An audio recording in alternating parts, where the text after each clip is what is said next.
Narudia tena. Haki ya Mungu si kwa matendo. Haki ya Mungu ni kwa njia ya imani. Imani ni nini? Yesu alifanya nini kwa ajili yako?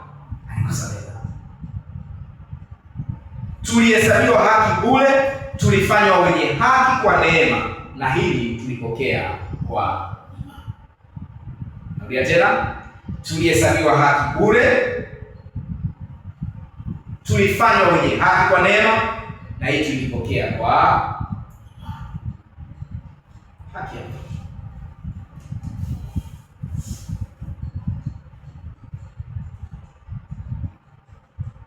Kwa hiyo si hukumiwi, ndio hukumiwi.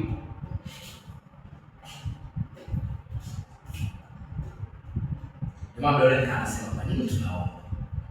Inawajibu maswali.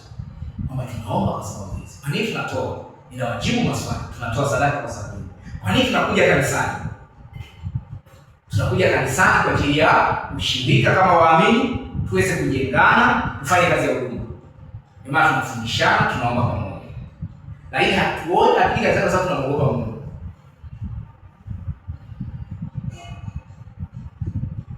Kika sana sababu tunamuogopa Mungu. Hawa hakika sana sababu Mungu yupo kanisani. Nyumbani kwetu hakuna Mungu. Kisha sema Mungu akae kwenye jengo. Mimi baadaye tukiondoka hapa, ikiwa Mungu anapahifadhi hapa, anapatunza, si ndio? Dhidi ya uvamizi wote wa adui, ni kwa sababu sisi tulioamini tunapatumia, si ndio? Sio kwa sababu yeye anaishi humu. Yeye haishi humu. Tukiondoka hapa tunaondoka na Mungu wetu, tukirudi tunarudi na Mungu wetu, kwa sababu Mungu anakaa ndani.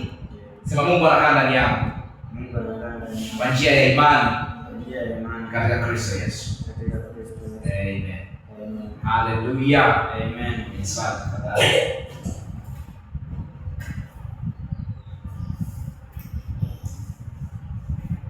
Tumeona vizuri. Amen. Anaongea kitu kigumu.